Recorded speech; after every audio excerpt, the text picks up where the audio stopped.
Oke, bismillahirrahmanirrahim. Assalamualaikum warahmatullahi wabarakatuh. Selamat sore teman-teman semua. Selamat datang di tutor online FLM Fisika Listrik dan Magnet dalam persiapan ujian tengah semester teman-teman sekalian. Pada hari ini kita akan membahas contoh-contoh soal yang mengenai Coulomb dan electric field. Oke, langsung saja ke contoh soal yang pertama. Di sini soalnya bilang kalau ada 5 muatan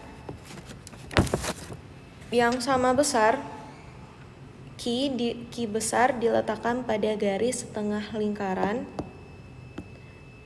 yang berjari-jari R dengan jarak yang sama, seperti terlihat pada gambarnya. Nah, di sini kita disuruh menghitung gaya listrik yang dialami muatan Q kecil atau Q yang berada di pusat setengah lingkaran ini yang diakibatkan oleh 5 muatan yang tersebar pada garis tengah lingkaran atau muatan Q besarnya. Oke, mungkin aku akan gambar ulang lagi. Setiap R-nya itu adalah sama atau jaraknya adalah sama. Ini R, ini juga R, ini juga R, dan ini juga R. Ada muatan pertama, ada muatan kedua, ada muatan ketiga, ada muatan keempat, dan ada muatan kelima. Karena jarak dan nilai muatannya sama besar, maka gaya listrik yang dialami oleh kelima muatan Q besar ini juga bernilai sama. Dapat kita simpulkan bahwa dapat kita tuliskan F1 sama dengan F2 sama dengan F3 sama dengan F4 sama dengan F5. Gaya Coulomb itu rumusnya adalah Q kuadrat per R kuadrat. Q-nya ini kan ada 2 ya, pusat terhadap Q yang tersebar di garis tengah lingkarannya. Ini berarti bahwa Q-nya ada Q kecil dan Q besar kali R kuadrat. Selanjutnya kita akan meninjau berapa sih gaya yang berada di setiap muatan F1-nya, F2-nya, F3-nya, F4-nya, dan F5-nya. Mungkin kita bisa mulai dari F1 dan F5-nya. Nah, di sini adalah pusat lingkaran setengah lingkarannya yang dilambangkan dengan Q kecil, dan ini adalah muatan pertamanya, dan ini adalah muatan kelimanya. Nah, ini berarti gaya yang dialami oleh Q5 karena dia sama-sama positif dan nilainya sama, maka dia akan saling menjauh gitu. Berarti gaya F5 itu menjadi ke atas dan gaya F1 menjadi ke bawah. Di sini teman-teman bisa lihat kalau F1 dan F5 ini kan gayanya berlawanan ya, dan F1 dan F5 gayanya juga sama besar. Jadi otomatis mereka akan saling menghilangkan atau meniadakan. Jadi di sini karena F1 dan F5-nya saling meniadakan, otomatis kita hanya fokus ke gaya yang bekerja pada muatan 2, 3, dan 4 saja. Oke, langsung saja kita tinjau untuk muatan kedua, ketiga, dan keempatnya. Ini adalah pusat lingkaran yang dilambangkan dengan Q kecil. Yang di sini,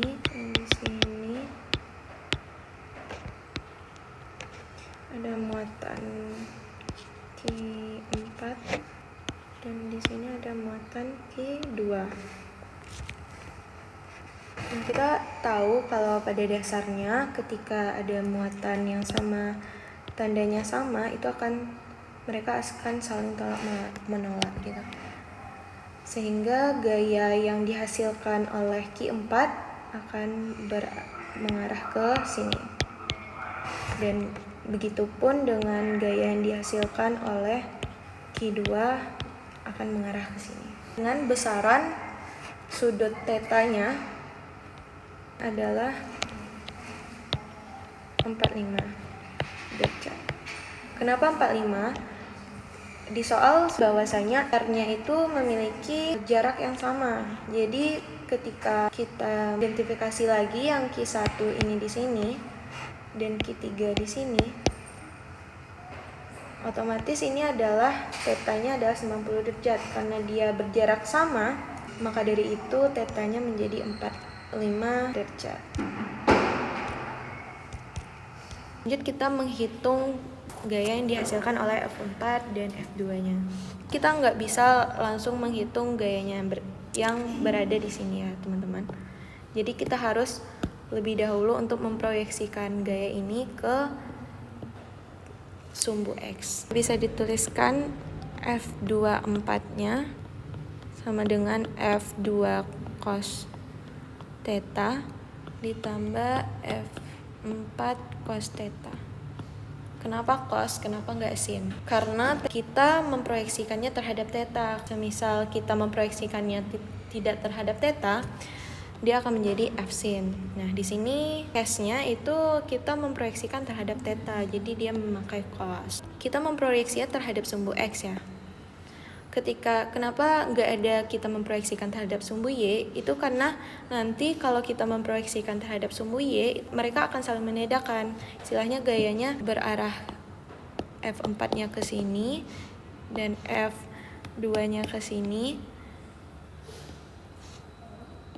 Gaya ini dan gaya ini mempunyai nilai yang sama sehingga mereka akan otomatis saling meniadakan. Maka kita hanya memproyeksikannya ke sumbu X karena dia akan menjadi resultan, nanti akan saling menambah gayanya. Kita bisa hitung F-nya adalah Q besar Q kecil per R kuadrat dikali cos theta. Theta-nya adalah 45 derajat. Maka cos 45 derajat menjadi akar 2 per 2 ditambah tetap sama Q per R kuadrat dikali cos theta akar 2 per 2 sehingga didapatkan F24-nya adalah Q besar Q kecil per R kuadrat akar 2. Dan kemana arahnya? Karena nanti resultan gayanya menjadi ke sini F24, maka besaran arah gayanya menjadi ke arah kanan, ke kanan sumbu X positif.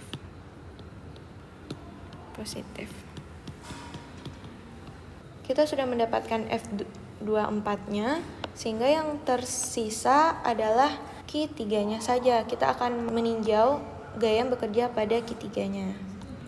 F3-nya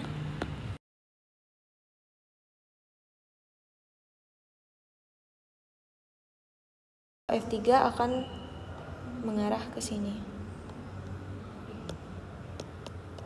F3-nya adalah Q besar Q kecil per R kuadrat dan besaran arahnya adalah ke kanan sumbu X positif. Nah, di sini kita tahu bahwa F24 dan F3 akan mengarah ke arah yang sama, yaitu ke kanan sumbu X positif. Maka kita bisa menambahkan dua gaya ini sehingga resultan gayanya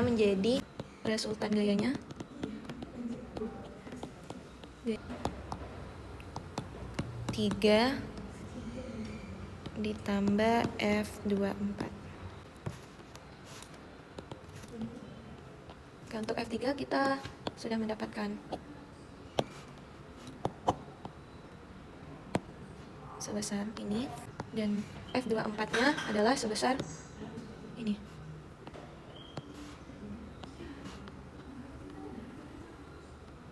F totalnya yang dihasilkan atau F resultannya akan menjadi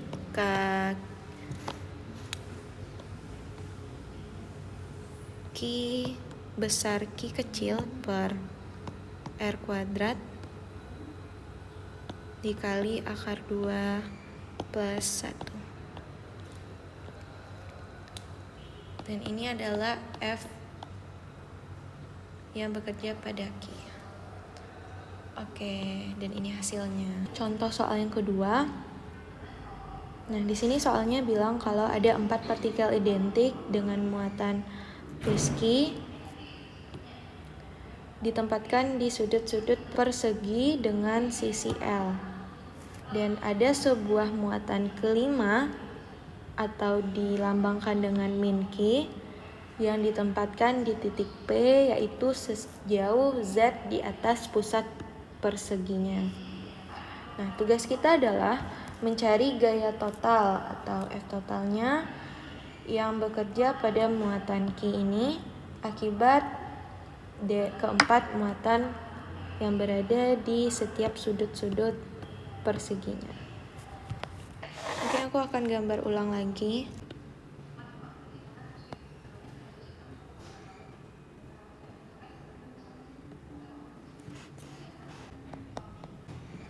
Yang berada di pusat lingkaran Z, yang dimana ada titik P dan muatannya adalah min Q. Kita tahu setiap muatan plus Q kecil ini di sudut persegi akan menarik muatan min Q karena muatan ini berlawanan tanda kan, ada minus sama plus, sehingga mereka otomatis akan saling tarik menarik. Bisa kita ilustrasikan dari sini. Gayanya akan saling tarik menarik. F-nya akan menjadi Q kecil kali min Q per R kuadrat. Bisa kita tuliskan kaki besar Q kecil per R kuadrat. Dengan K adalah konstanta Coulombnya dan R adalah jarak dari Q minus Q besar ini ke plus Q kecil yang di setiap sudut perseginya.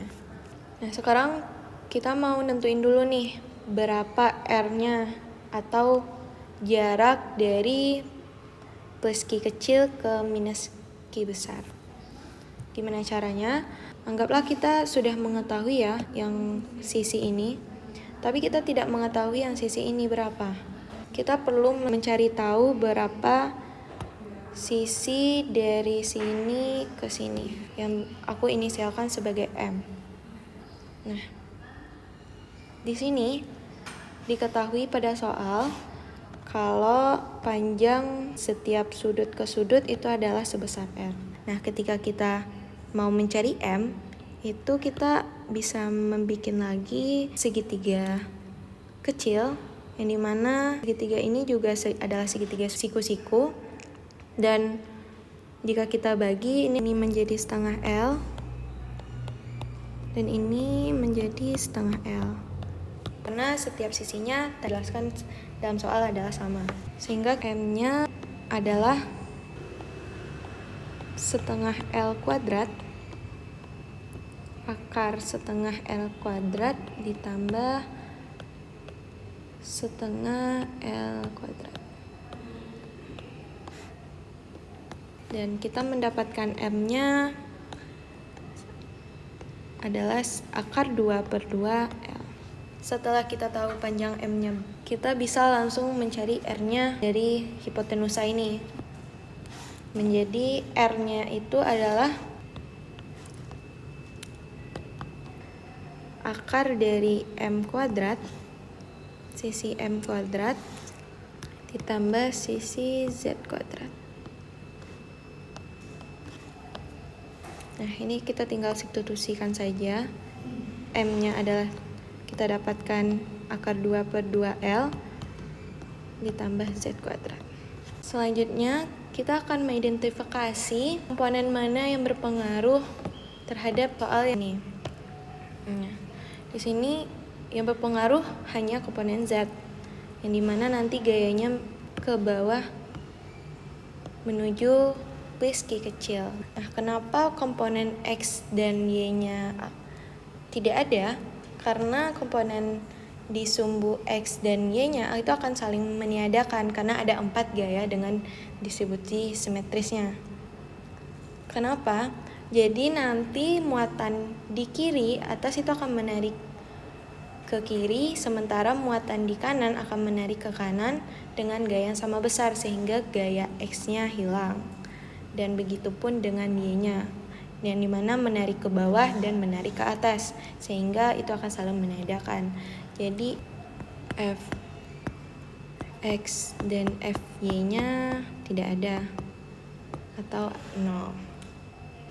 Selanjutnya, karena kita sudah mengetahui gaya yang bekerja hanya di komponen Z, maka kita hanya fokus ke komponen Z saja. Dapat kita tuliskan F1Z-nya adalah F1 cos theta. Cos theta-nya berapa? Untuk cos theta kita bisa cari, cos itu kan adalah sami ya, samping per miring. Nah, jadi di sini kita bisa, karena ini udah terbentuk sudut-sudut siku, bisa dikatakanlah tetanya di sini. Jadi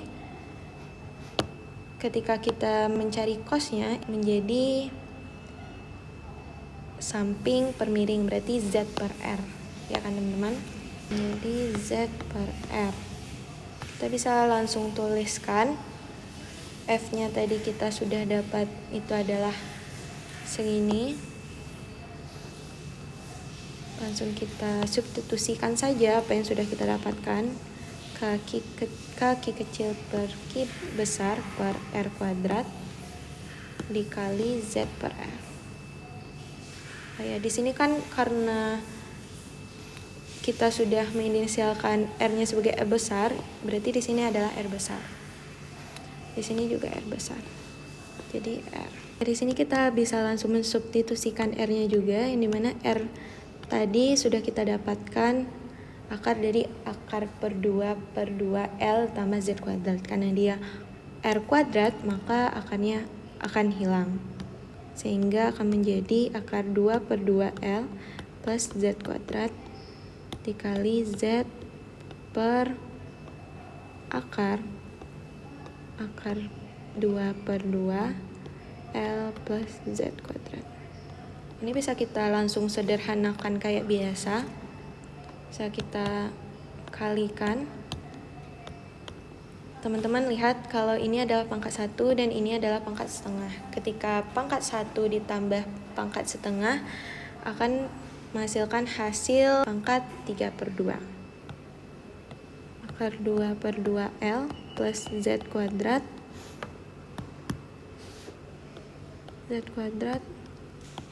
pangkat 3 per 2. Didapatkanlah F1Z-nya sebesar ini.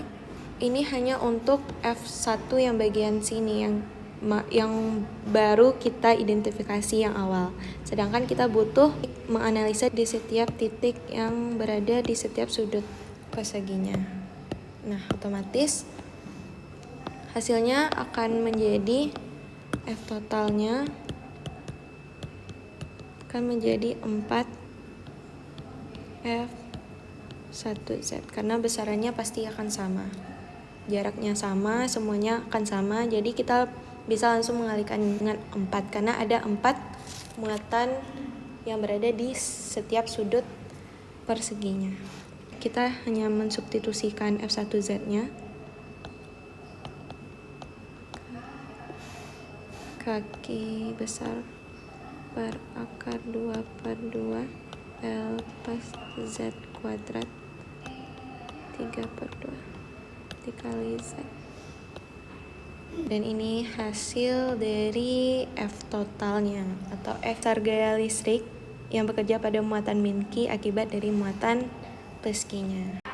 Oke, kita masuk ke soal berikutnya. Soal ini meminta kita untuk mencari besar dan arah gaya listrik total yang bekerja pada muatan Q0 yang terletak di pusat lingkaran yang diakibatkan oleh muatan lain yang ditempatkan pada sekeliling lingkaran ini. Di soal juga sudah diketahui Bahwasanya Q0 itu adalah plus 20 mikrokulom atau sebesar 20 dikali 10 pangkat min 6 kulom. Sedangkan Q1 sama dengan Q2 sama dengan Q3 sama dengan Q4 sama dengan Q5 sama dengan Q7 dan sama dengan Q8 mempunyai besaran sebesar plus 50 mikrokulom atau kalau kita ubah menjadi kulom menjadi 50 kali 10 pangkat min 6 kulom. Sedangkan untuk Q6 sendiri itu mempunyai nilai muatan yang berlawanan dengan muatan yang lainnya, yaitu sebesar minus 50 mikrokulom atau sebesar minus 50 kali 10 pangkat min 6 mikrokulom. Dan juga diketahui pada soal R-nya adalah 100 cm, yaitu 1 meter. Kita tahu rumus hukum Coulomb gaya Coulomb yaitu Q1 kali Q2 per R kuadrat. Nya adalah jarak dari Q0 ke Q yang berada di sekeliling lingkaran. Selain itu kita juga perlu memahami superposisi gaya pada soal ini.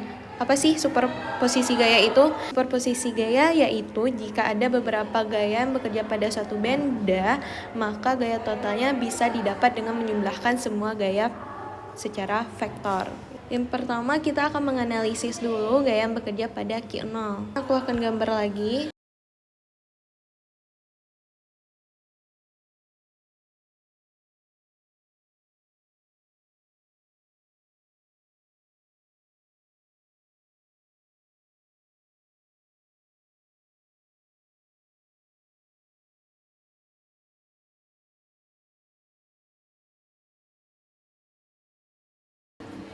Pada gaya di sini Q1 dan Q5 itu akan saling menjauhi atau bertolak belakang karena mereka mempunyai besar muatan yang sama atau positif gitu. Jadi di sini akan jadi F1, sini akan jadi F5. Karena ini saling bertolak belakang, makanya saling meniadakan. Jadi F1 dan F5 gaya yang tidak ada. Bisa disimpulkan gaya Q1, Q5, Q3 dan Q7 serta Q4 dan Q8 akan saling meniadakan. Bagian Q6 dan Q2 gambarnya akan seperti ini.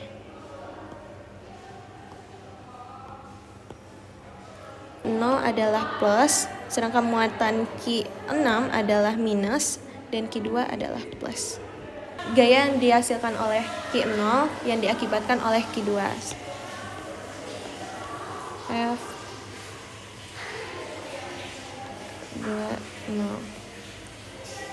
Sedangkan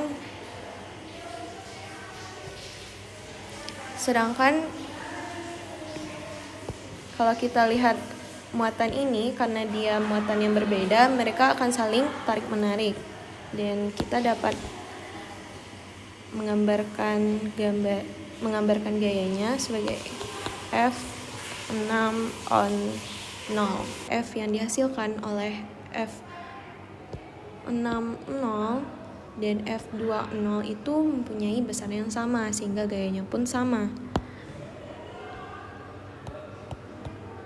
F60 sama dengan F20.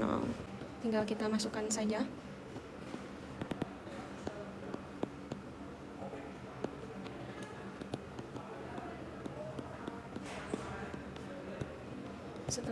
tinggal kita substitusikan. Q6 itu adalah minus Q, sedangkan Q0 itu adalah Q per R kuadrat ke Q per R kuadrat. Dan bisa kita simpulkan dia adalah F-nya ini, kuadrat. Setelah ini kita hanya mensubstitusikan nilai-nilainya, yang dimana konstanta Coulomb itu ada 9 pangkat 10, 9 dikali 10 pangkat 9 dikali Q0-nya. Q0-nya itu kita memakai Q0-nya sebesar 20 dikali 10 pangkat 6 Coulomb dikali Q2-nya atau Q6-nya yang sebesar yang telah dimutakan sehingga besarannya pun sama, yaitu 50 dikali 10 per 1. Sehingga didapatkan hasil F-nya yaitu adalah 9 Newton. Ini untuk F salah satunya antara F60 atau F20. Jika kita mencari F totalnya berarti atau F resultannya menjadi F60 ditambah F20, 9 Newton tambah 9 Newton menjadi 18 Newton. Setelah kita tahu F0-nya berapa, kita akan mencari tahu vektor F0-nya berapa sih gitu. Nah, kita bisa memproyeksikan gaya yang telah dihasilkan F0-nya. Tadi kan gaya yang dihasilkan ke arah kiri bawah ya, yaitu bisa dibilang di kuadran 3. Nah, F0. Nah, di sini kita tahu tadi ada theta sebesar tetanya sebesar 45 derajat. Sehingga hasil akhirnya vektor F0-nya menjadi 18 cos 45 derajat minus I ditambah sin 45 minus J. Kenapa minus I dan minus J? Itu karena resultan jadi dari F0 itu adalah berada pada kuadran 3, yang mana kuadran 3 X dan Y-nya negatif itu. Dan ini adalah hasil akhirnya.